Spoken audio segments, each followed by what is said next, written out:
साथियों जय भीम, नवबुद्धाय। साथियों, सबको मालूम है कि कल 22 तारीख को देश के अंदर क्या होने जा रहा है। उसी विषय पर मैं अपने बहुजन समाज के लोगों से कुछ संदेश देना चाहता हूँ। और संदेश खास तौर से ये है साथियों कि कल अयोध्या के अंदर, जिसको कभी साकेत नगरी कहा जाता था, उसमें राम मंदिर का निर्माण होकर के और उद्घाटन का कार्यक्रम कल संपन्न होने जा रहा है। तो साथियों, मैं बताता चलूँ आपको कि वो जो अयोध्या में राम मंदिर जहाँ उद्घाटन है, वो राम मंदिर नहीं था। वास्तव में वो एक बौद्ध नगरी थी, जहाँ पर तथागत गौतम बुद्ध ने 16 वर्ष अपने जीवन के बिताए और वहीं पर सम्राट अशोक से संबंधित जो तमाम वहाँ पर साक्ष्य पाए गए, उसी परिप्रेक्ष्य में ये जो स्थल था, ये बाबरी बौद्ध विहार था। बाबरी बौद्ध विहार को मुस्लिम मुगल शासक ने बाबरी मस्जिद का नाम दिया और बाबरी मस्जिद का नाम दे करके उस पर आधिपत्य जमाया। उसके बाद साथियों 50-60 साल से ज़्यादा समय तक मंदिर और मस्जिद का मामला विश्व हिंदू परिषद, आरएसएस, बजरंग दल, तमाम हिंदूवादी जो संगठन देश के अंदर हैं, वो बार बार इस बात को उठाते रहे हैं कि ये बाबरी मस्जिद नहीं है बल्कि ये राम मंदिर है। जबकि इस देश के अंदर एक भी साक्ष्य आज तक राम से संबंधित नहीं मिला है। राम का कोई साक्ष्य नहीं मिल पाया है। और सुप्रीम कोर्ट ने भी अपने एक निर्णय में बताया कि जो रामायण है वो एक काल्पनिक ग्रंथ है, एक पुस्तक है, एक उपन्यास है।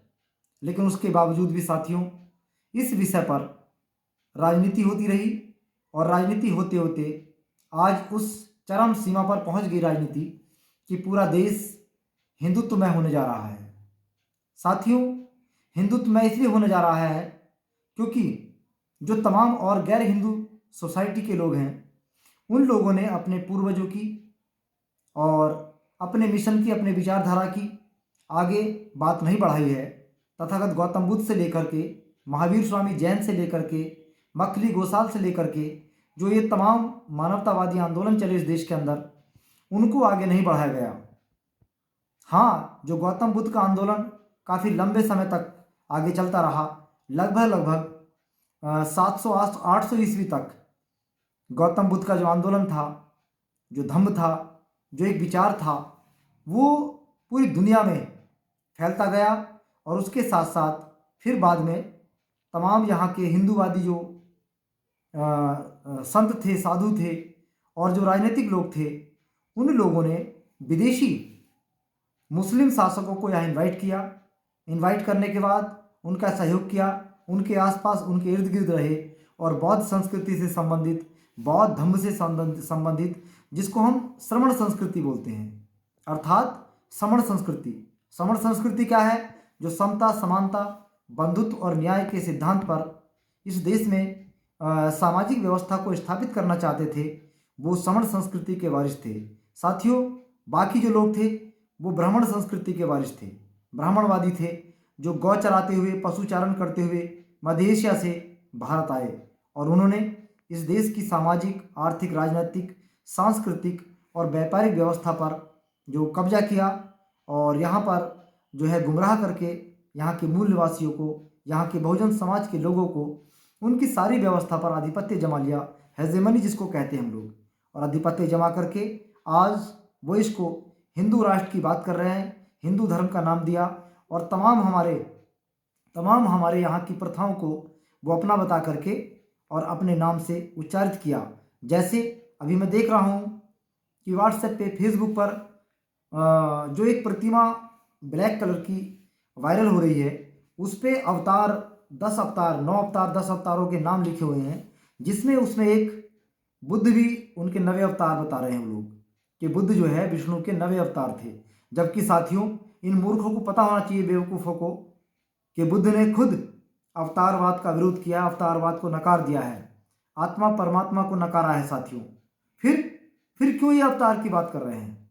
इसलिए साथियों, मैं पूरे देश के बहुजन समाज के लोगों को, पूरे हिंदुइज्म और ब्राह्मणिज्म जिसे कह रहे हैं, उसमें जो आत्मा, परमात्मा, ईश्वर, पुनर्जन्म, स्वर्ग, नरक, भाग्य, इन सब को जो स्थापित किया है हमारे बहुजन समाज के संत महापुरुषों ने, बुद्ध, मक्खली गोसाल और रैदास, कबीर, नानक, तमाम पेरियार साहब, तमाम हमारे संत साधु महात्माओं ने इनका विरोध किया है, क्योंकि ये कुछ होते ही नहीं है, इनका कोई अस्तित्व नहीं है।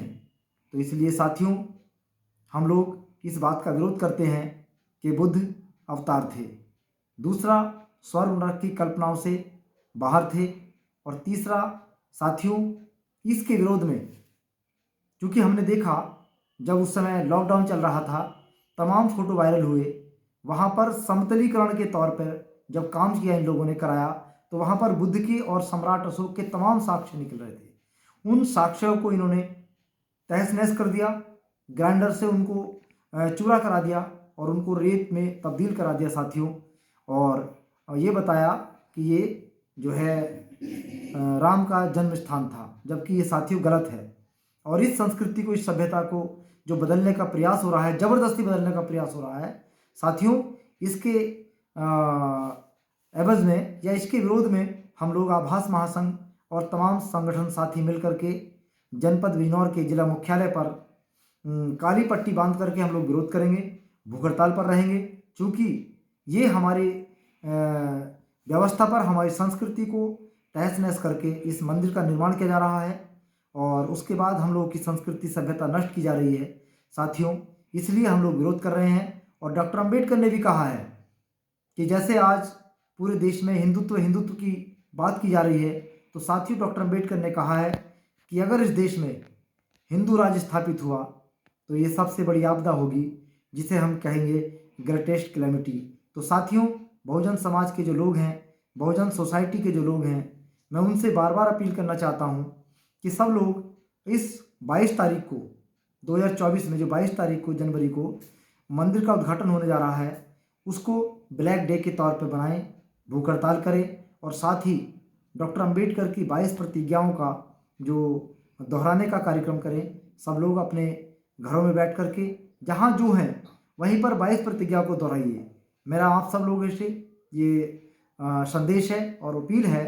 और साथियों, हम लोग तो खुलेआम ज्ञापन देंगे प्रधानमंत्री महोदय और राष्ट्रपति महोदय को। ये ज्ञापन इसलिए कि ये जो हमारी संस्कृति सभ्यता को मिटाने का काम किया जा रहा है, इसके उद्घाटन को रोका जाए, क्योंकि वहाँ पर बौद्ध साक्ष्य निकले हैं, तो साबित होता है कि ये बौद्धों का स्थान था। और तो फिर बौद्ध विहार बनना चाहिए था, बौद्ध मंदिर बनना चाहिए था। और जिसका यहाँ पर कोई साक्ष्य नहीं मिला देश के अंदर, उसका आज बड़े स्तर पर ये जो है उद्घाटन करा रहे हैं। और दूसरा साथियों, बताना चाहूँगा कि खास तौर से अभी मंदिर का पूरा निर्माण भी नहीं हो पाया है, बीच में ही ये उद्घाटन करा रहे हैं। तो इससे साबित होता है कि भाजपा आरएसएस का सिर्फ राम का राजनीतिकरण करना है, इसके अलावा और कोई नहीं काम करें। दूसरा साथियों, बताना चाहूँगा, जैसे संत रविदास ने बताया है कि हमारे जो राम हैं वो दशरथ के राम नहीं, हमारे राम दशरथ के राम नहीं। और उन्होंने अपनी कुछ लाइनों में समझाया है लोगों को